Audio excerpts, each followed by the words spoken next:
Good morning everyone. First order reaction के ऊपर कुछ क्वेश्चंस थे जो थोड़े टिपिकल थे। वो इक्विलिब्रियम बेस्ड कुछ दो क्वेश्चंस है, इक्विलिब्रियम बेस्ड न्यूमेरिकल्स हैं प्रेशर के ऊपर। उनमें से एक क्वेश्चन करवा देता हूँ। जो क्वेश्चन है, the following data were obtain during the first order thermal decomposition of SO2Cl2। Thermal decomposition हो रही है किसकी? SOCl2 की, SO2Cl2 at a constant volume.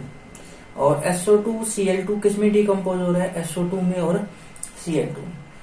जब इनिशियली टाइम 0 था, जो टोटल प्रेशर था तीनों का वो कितना था? 0.5 एटमॉस्फेयर। जब टाइम 100 सेकेंड हुआ तब जो टोटल प्रेशर है तीनों का वो कितना आ गया? 0.6। अब उसने कहा है calculate the rate of reaction. एक तो रेट निकालना है रिएक्शन का। व्हेन द टोटल प्रेशर कितना होगा? जब 0.65 एटमॉस्फेयर होगा। तो 0.65 एटमॉस्फेयर जब प्रेशर होगा उस टाइम रेट क्या है रिएक्शन का वो फाइंड करना है। तो सबसे पहले क्या देखेंगे हम, जो SO2 है, Cl2 है, ये डीकम्पोज हो रहा है किसमें? SO2 और Cl2 में। ठीक है। इनिशियली जो इसका प्रेशर था मान लिया हमने P0 मान लिया, तो इसका प्रेशर क्या होगा? 0, इसका भी 0। कब? when t equal to 0। और किसी भी टाइम t, जब कोई भी टाइम कुछ देर बाद, कुछ भी टाइम हो सकता है t, ये क्या हो जाएगा? x बन जाएगा, ये भी x बन जाएगा। मतलब इसका प्रेशर है x आ जाएगा, इसका प्रेशर x आ जाएगा। अब एक ही कंपाउंड, एक मोल ये दे रहा है, एक मोल ये दे रहा है, तो जितना ये बनेगा उतना ही डिकम्पोज होगा, मतलब उतना ही प्रेशर इसका कम होगा, P0 माइनस एक्स आ जाएगा। अब मैं इस टाइम अगर मैं टोटल प्रेशर की बात करूं तो टोटल प्रेशर किसके बराबर होगा? P0 minus x plus x plus x, क्योंकि ये भी होगा उस टाइम, ये भी होगा और ये भी होगा, तीनों होंगे, तो तीनों के प्रेशर को ऐड कर दिया मैंने। तो P0 minus x plus x. तो यहाँ एक्स से एक्स कैंसिल हो रहे हैं, क्या बचा? P0 plus x. यह हमारा क्या है? P है। तो यहां से अगर मैं x की वैल्यू निकालूं तो x की वैल्यू क्या आएगी? P minus P0। x की वैल्यू क्या आएगी? P0 minus P। और ये x क्या है?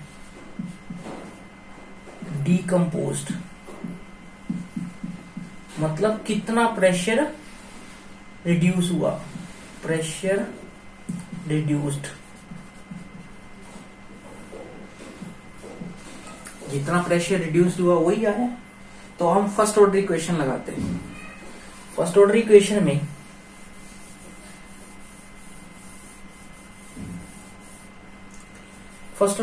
क्या होती है हमारी? 2.303 divide by T logarithm of, यहाँ क्या आएगा? P ऑफ P0 आएगा, डिवाइड बाई क्या आएगा? P आएगा, P0 ओवर P आएगा। और जो P है ये 2.303 by T logarithm of P0 over ये क्या आएगा? P0 माइनस एक्स के बराबर होगा। अगर P0 x की वैल्यू में बात करता हूं तो क्या आएगा? 2.303 divide by T logarithm of P0 over P0 minus x की वैल्यू हमने क्या निकाली थी? x की value P minus P0 put कर दो, P माइनस P0 पुट कर दी, क्या आ गया? 2.303 by T logarithm of P0 over P0 minus P plus P0। इसको अगर मैं सॉल्व करता हूँ तो क्या आता है? 2.303 by T logarithm of P0 over 2P0 minus P। ठीक है, ये आ गया। अब हमें पता है और इनिशियल प्रेशर भी पता है, हमें इनिशियल प्रेशर भी पता है और आफ्टर टाइम टी भी पता है, तो k की वैल्यू निकल जाएगी। तो यहां से हम k की वैल्यू निकालते हैं। k की वैल्यू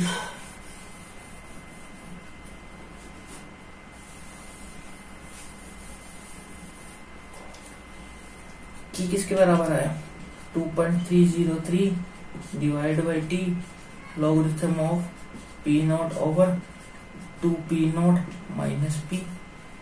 पी नॉट कितना है हमारा, इनिशियल प्रेशर कितना है 0.5 atm, और P कितना है at t equal to 100 second के ऊपर 0.6 है। ठीक है, और टाइम कितना है 100 सेकेंड, तो पुट करते हैं t equal to 2.303 divide by 100 logarithm of P naught की value 0.5 divide by 2 into 0.5 minus P 0.6 2.303 divide by 100 logarithm of 0.5 minus 1 minus 0.6 0.4 क्या आएगा 5/4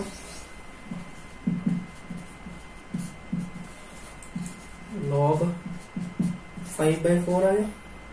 जो log 5/4 है किसके बराबर है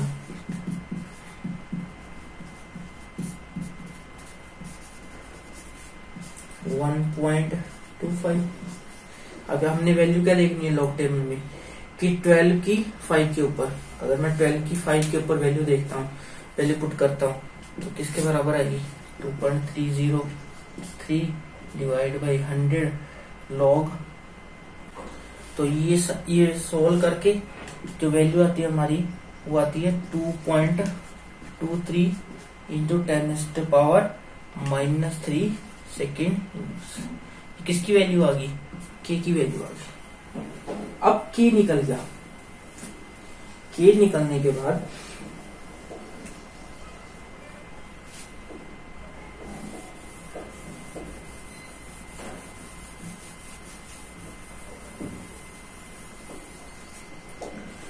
तो रेट किसके बराबर होता है के into pressure of SO2 Cl2 first order है तो पावर क्या आ जाएगी 1, मतलब प्रेशर यहाँ कंसंट्रेशन है प्रेशर है। ठीक है, तो के पता चल गया। अब बची क्या प्रेशर कि SO2 Cl2 का प्रेशर क्या होगा जब टोटल प्रेशर कितना होगा हमारा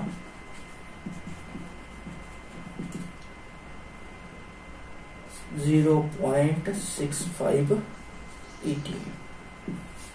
ठीक है, नेक्स्ट टोटल प्रेशर कितना है 0.6।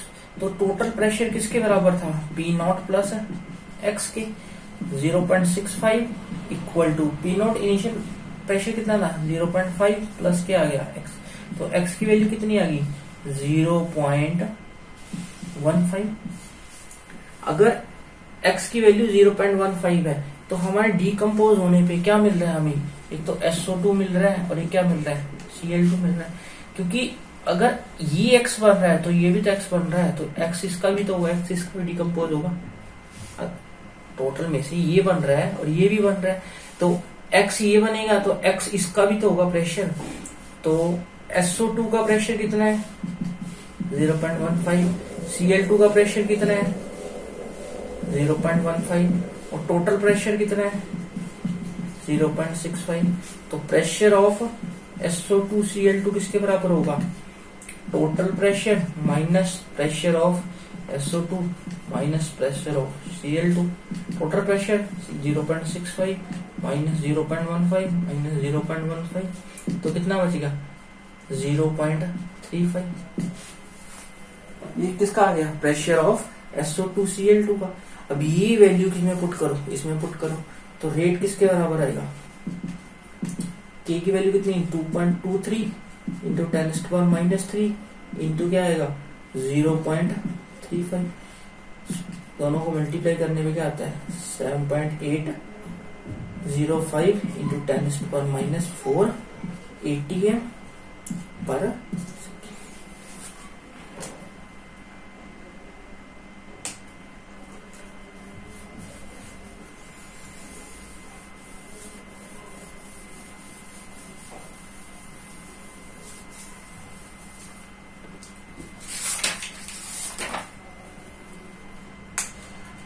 Next numerical,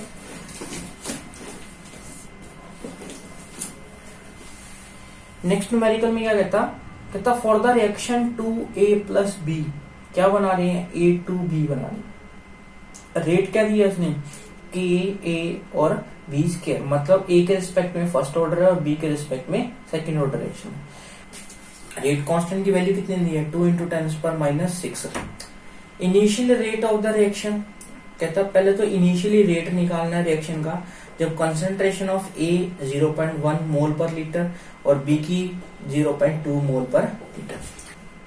also calculate the rate of reaction after A is reduce to 0.06 mole per litre. और उस टाइम भी हमने रेट निकालना है जब A कितना रिड्यूस हो जाएगा, 0.06, मतलब A जब 0.06 मोल बच जाएगा उस टाइम रेट ऑफ रिएक्शन क्या होगा, ये भी फाइंड करना है। तो इनिशियल रेट निकालते पहले, तो इनिशियल रेट किसके बराबर होगा, कि A B का स्क्वायर, गिवन है रेट, K की वैल्यू क्या कितनी गिवन है, 2 × 10⁻⁻⁶। कंसंट्रेशन ऑफ A कितनी गिवन है, 0.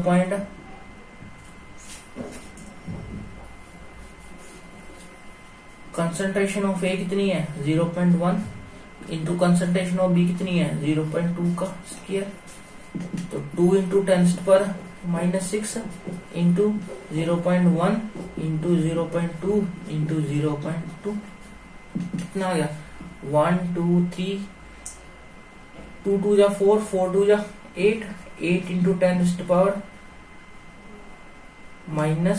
9, 8 into 10⁻⁹ mole square second inverse. अब उसने कहा है कि A अगर रिड्यूस हो जाए कितने, 0.06, तो initial concentration of A 0.1 minus remaining concentration 0.06, तो कंज्यूम्ड वैल्यू कितनी आएगी, 0.04 मोल पर लीटर। ठीक है, ये किसकी आ गई, कंसंट्रेशन ऑफ A कंज्यूम्ड। ऐसे ही हमने क्या निकालनी पड़ेगी, B। अब देखो उसने रिएक्शन के अकॉर्डिंग कहता है ये फर्स्ट ऑर्डर है तो ये सेकंड ऑर्डर रिएक्शन है।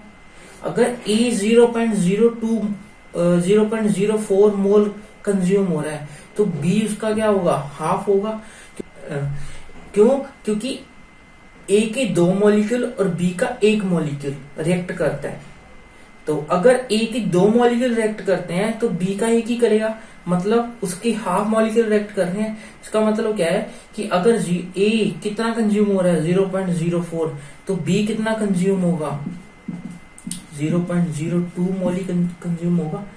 रिएक्शन में भी क्या लिखा है, 2A + B, कि A के 2 मॉलिक्यूल और कि A के 2 मॉलिक्यूल और B के 1 मॉलिक्यूल रिएक्ट कर रहे हैं। तो अगर A की कंसंट्रेशन कितनी कंज्यूम हो रही है, 0.04, तो B की कितनी कंज्यूम होगी, 0.02।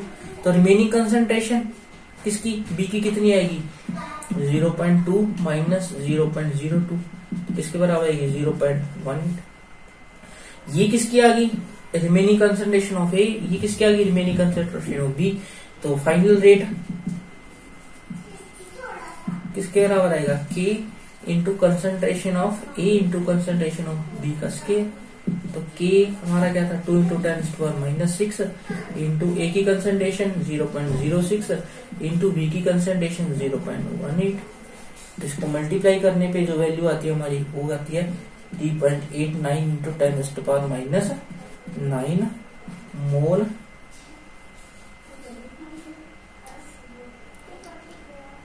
Square litre square second inverse.